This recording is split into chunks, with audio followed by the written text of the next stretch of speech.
Philippine Marines in Marawi, 2017, urban warfare, from streets to ruins. Imagine waking up to gunfire in the streets where you live, the roar of tanks down your block, your home turned into a battlefield. That terrifying day came for the men of the Philippine Marine Corps when the city of Marawi was besieged by militants in 2017. This is the untold story of how ordinary Marines walked into a city turned ruin, fought through rubble, and emerged as heroes. Stay until the end to see what they sacrificed and what remains. Don't forget to subscribe, like, and comment your thoughts as we dive in. Chapter 1. The Calm. Before the storm. The morning was quiet. In the southern Philippine city of Marawi, sunlight painted the lake, the mosque domes, and the surrounding hills in soft gold, a scene of everyday life. Families were buying fish at the market, children running to school, and the hum of traffic carried through the alleys. Among those walking the streets that day were the men of the Philippine Marine Corps, not yet in full battle gear, but alert, focused, aware. They knew that something was stirring. For months prior, intelligence officers had picked up whispers. The Maut Group, an IS-linked militant group, was planning something big. They slipped into neighborhoods, took up positions in buildings, used civilians as shields. Suddenly, the calm was about to break. The Marines had trained for years in amphibious landings, jungle patrols, and raids on remote islands. But urban warfare, men moving room to room, building to building in a city with narrow streets and crowds, was something they had not practiced as intensely. Military operations in urbanized terrain. We never use it, admitted the defense secretary after the siege. On 23 May 2017, that training gap would matter. The militants struck, taking control of parts of the city, seizing buildings, raising their flag. Chaos erupted. For the Marines, the mission changed overnight. What was once routine became survival, rescue, combat. Before bullets started flying, before walls collapsed and lives changed forever, the Marines paused at the threshold of a war they did not fully expect, but were ready to face. Chapter 2, May 23, 2017. The siege begins. The morning of May 23, 2017, started like many others in Marawi City, but by afternoon it would become a nightmare. Government forces had sent troops into the city to arrest Isnilon Hapilon, the Abu Sayyaf commander linked to ISIS. What they underestimated was how deeply the Maut-ISIS alliance was prepared. Almost immediately, militants responded violently. They took over districts, raised their black flags, and declared Marawi a caliphate. The Philippine Marines and other units found themselves plunged into urban warfare, with narrow lanes, densely built mosques, multi-story buildings, and civilians trapped in the crossfire. Within days, the scale became evident. The Maut Group used civilians as human shields, planted IEDs, and set up sniper nests in tall buildings.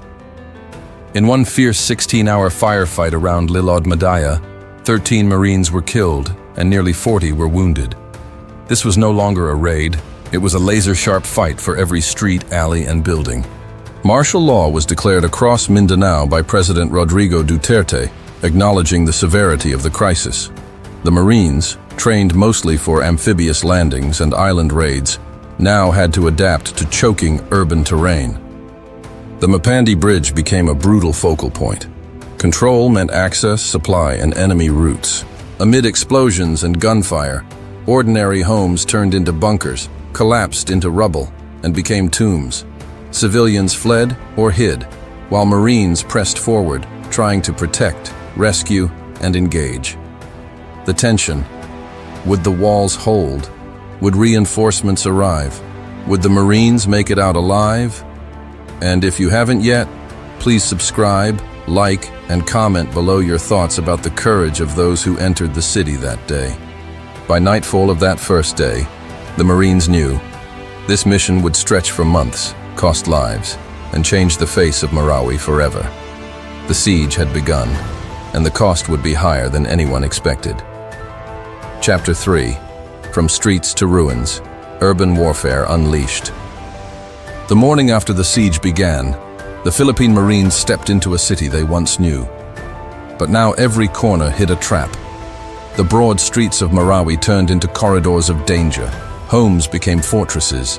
Bridges turned into kill zones. The fighting wasn't jungle guerrilla war anymore. It was brutal, block by block, house by house, urban combat. One critical hotspot was Mapandi Bridge in Barangay Lilod, Madaya. Marines trying to cross found themselves under fire from roof snipers. IEDs and Molotov bombs rained down. One report described how militants used fuel bombs to set houses ablaze. When Marines retreated, they were met by RPGs and mortar fire. The Maut-ISIS alliance had learned from Syria and Iraq. They entrenched in tall buildings, used civilians as shields, and fought until the bitter end. Marines, trained mainly for amphibious landings and jungle operations, suddenly found themselves in the world of urban warfare, an environment they had not practiced enough. Previous lessons. We never use military operations in urbanized terrain, so we stopped teaching people until Marawi has come, said the defense secretary. Imagine charging through an alley, heart hammering, when a hidden sniper rifle cracks. You dive behind rubble, only to notice the enemy has already been watching you, waiting. Every step could trigger an IED. Every building might have a gunman hidden behind a wall. Every civilian made the decision to move or freeze under the weight of fear.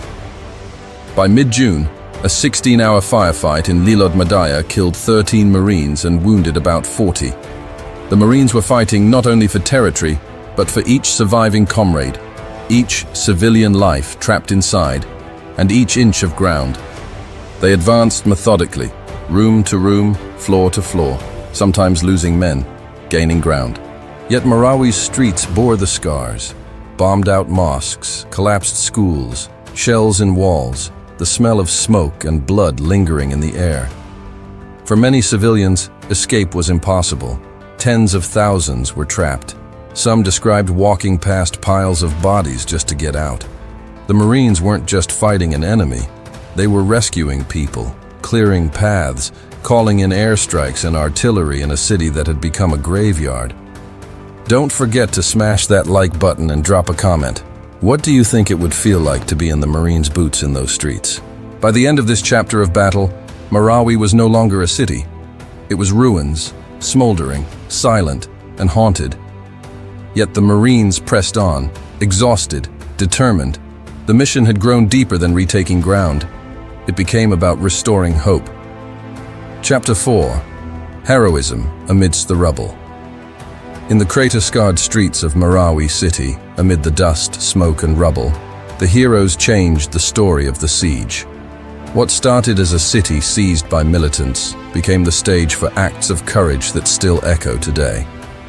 One of those heroes was John Frederick Savillano, a young lieutenant in the Philippine Marine Corps. On June 9th, his unit stormed through the buildings near Mapandi Bridge. They captured machine gun nests, found millions in cash and checks tied to the Mauti group, and returned every cent, even while under fire. Then there was Jainer C. Tinangag, a Marine enlisted man who, while wounded by sniper fire and grenade fragments, carried a fallen comrade from the battlefield. His selfless sacrifice was posthumously recognized with the Philippines' highest military award. And for all these brave individuals, the battle lines were not just drawn in the streets, they were drawn in their hearts. The troops charged into buildings filled with militants, risking everything for their buddies, for trapped civilians, and for the future of their nation. The Senate of the Philippines formally acknowledged this when it declared the men and women of the Joint Task Force fighting Marawi as heroes of Marawi. In one vivid memory, Marines trudged through rooms with bullet-holed walls, past civilian hostages, while militants shot from hidden sniper perches. They advanced floor by floor, room by room. At every corner, the risk was lethal. They lost brothers. They carried wounded. They made decisions in seconds that saved or ended lives. Hey team, if you're enjoying this story, please hit subscribe, give us a like, and leave a comment below with which moment of heroism moved you the most. One Marine remembers that the roar of RPGs, the flash of explosions, and the cries of the trapped civilians became the soundtrack of their days. Yet they pressed on. They took the buildings back. They cleared the tunnels. They restored hope. They did it in uncharted urban warfare. When the dust settled, the images of victory were bittersweet. The city still lay in ruins, but the people were free. The Marines had carved a path through the darkness and brought light back to Marawi. Chapter 5. Aftermath, Hope and Lessons. The guns finally quieted in Marawi after 5 months of intense fighting. On October 17, 2017, President Rodrigo Duterte declared the city liberated from terrorist influence. But the silence that followed didn't mean peace. It meant a new fight had just begun. The city lay in ruins, entire neighborhoods reduced to rubble, buildings gutted, bridges collapsed. The familiar streets turned into war zones. One report puts the militant death toll around 920 and government forces casualties at 165, with at least 47 civilians killed and over 360,000 people displaced. For many families, there was nowhere to go back to. Yet from the destruction rose a different kind of heroism.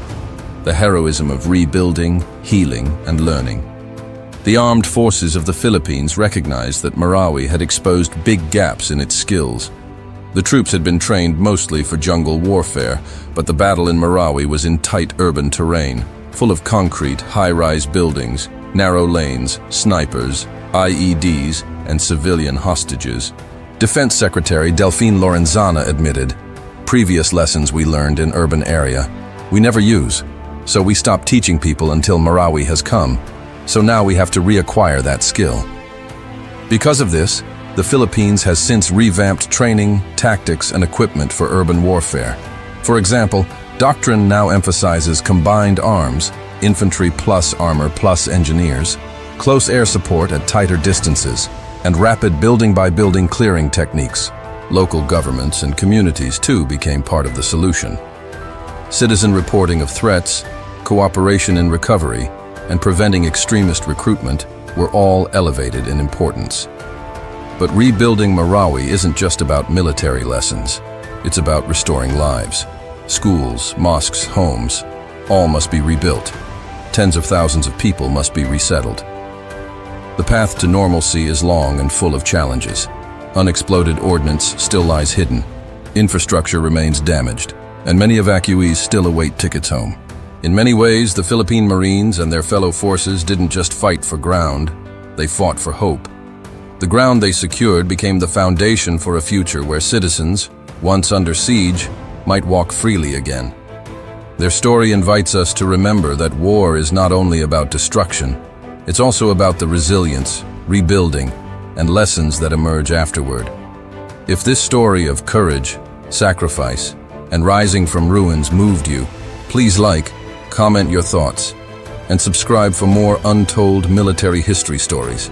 Thank you so much for watching, subscribing, liking, and commenting on our videos. Until next time, may we never forget the cost of conflict, and may we always honor those who step into the breach for peace. God bless us all always.